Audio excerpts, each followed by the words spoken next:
अस्सलाम वालेकुम प्यारे बच्चों, आज हम विंटर पैक के सफ़ा नंबर 1 से खाली जगह पूर्ण करेंगे। नंबर 1 है अपने मुल्क की डैश करना हमारी ज़िम्मेदारी है। क्या हमारी ज़िम्मेदारी है?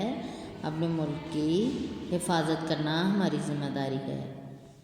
नंबर 2 है सब लोग एक डैश पर यकीन रखते हैं, एक कलमा पर यकीन रखते हैं। नंबर 3 है इस कलमे ने डैश को एक लड़ी में परो दिया। किसको परो दिया? लोगों को।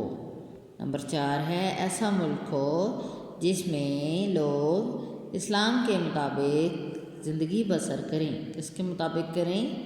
इस्लाम के मुताबिक। नबी अकरम सल्लल्लाहु अलैहि वसल्लम ने मक्का से डैश हिजरत फरमाई, मदीना। शुक्रिया।